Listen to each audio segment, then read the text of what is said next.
महाराष्ट्रात सत्तेची मस्ती या भारतीय जनता पार्टीची असेल की मिंदेंची असेल की अजितदादा पवारच्या गटाची असेल, ही जिरवण्याची शक्ती फक्त शिवसैनिकाच्या मनगटात आहे. आणि सत्ताधारी माजलेले लक्षात ठेवा, विधीमुळे निवडून आले असते, पैशामुळे निवडून आले असते तर तुमचे विखेन बाळासाहेब थोरात यांना प्रचार करावा लागला नसता. एवढा पैसा यांच्याकडे. अरे तू तुझ्या जिंदगानीवर हा माणूस 100 दिवस जेलमध्ये जाऊन आला तरी आपल्यामुळे ताकदीने उभा आहे. बाकीचे लोक कारखान्याच्या बळावर, बँकांच्या बळावर इलेक्शन जिंकत असतील, आपल्याला संघटनेच्या बळावर इलेक्शन जिंकायचे आपल्याला विसरता येणार नाही. साधी परीक्षा या सरकारला घेता येत नाही. आज एक नाही, मागच्या 22 वर्षात सातत्यानं, 12 वर्षात सातत्यानं पेपर फुटलेले.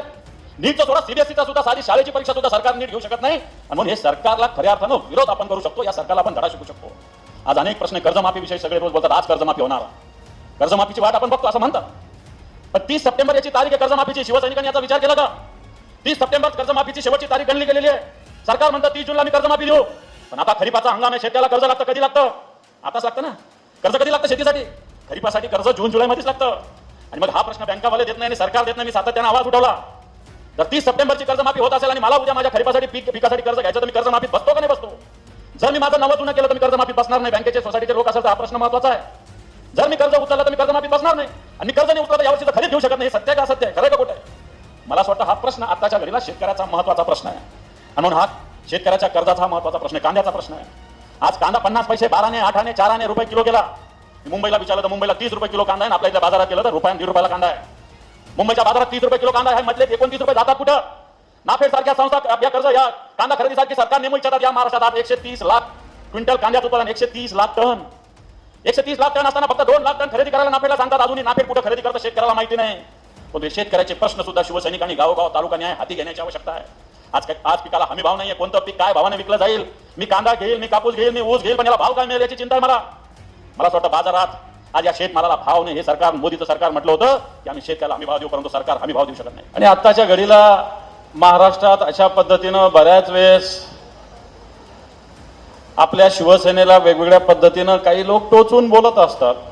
पण सकाळी एकदा संजय राऊत साहेब बोलले की दिवसभर संजय राऊत साहेब काय बोलले याच्यावरच दिवस चालत असतो. मग जर शिवसेनेला असं बोलत असाल तर मग संजय राऊत साहेबांच्या याच्यावर तुम्हाला बोला. परंतु या शिवसेनेशिवाय महाराष्ट्राचं पान सुद्धा हलवू शकत नाही, हे सत्य आपण. मी एकदा एक पुस्तक वाचत होतो. राहुल गांधी नव्यानं संघटनेच्या कामाला लागले होते, नव्याने. आणि त्यावेळेस त्यांनी खुशवंत सिंग नावाच्या एक ज्येष्ठ पत्रकाराची भेट घेतली आणि त्यांनी विचारलं की मला संघटनेचं काम करायचं आहे. संघटनेचं काम करत असताना संघटन कशा पद्धतीनं बांधावं याचं मला जरा आपल्याकडून माहिती घ्यायची. तर खुशवंत सिंग नावाच्या पत्रकारांनी एवढं सांगितलं की महाराष्ट्रात जा, बाळासाहेब ठाकरेंची शिवसेना बघ, संघटन कसं बांधायचं आपोआप करेल. आणि म्हणून प्रवीण महालेने जे सांगितलं, हा विषय काही टाइमपास नाही, हा विषय अतिशय सिरियसली सगळ्यांनी घ्यायचा आहे.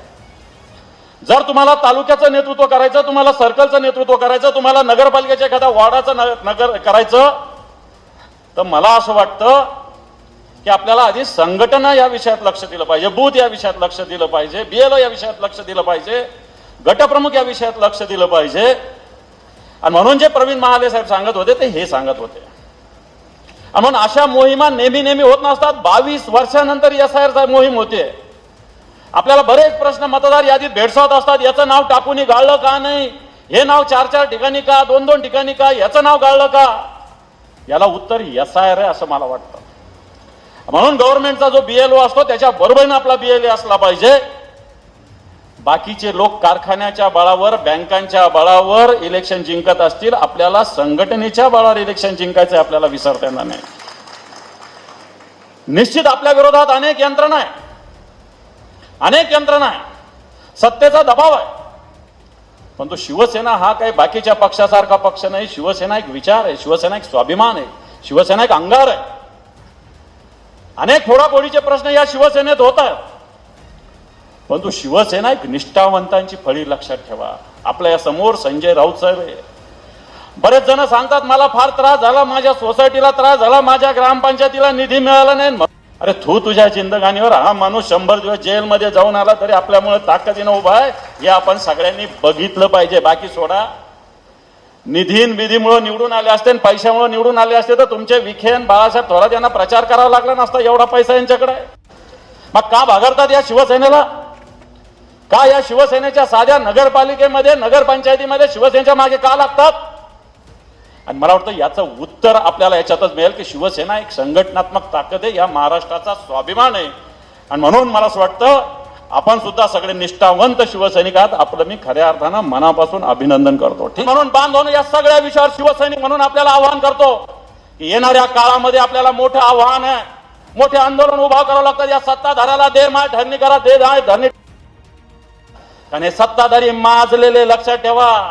महाराष्ट्रात सत्तेची मस्ती या भारतीय जनता पार्टीची असेल की मिंदेंची असेल की अजितदादा पवारच्या गटाची असेल, ही जिरवण्याची शक्ती फक्त शिवसैनिकाच्या मनगटात आहे.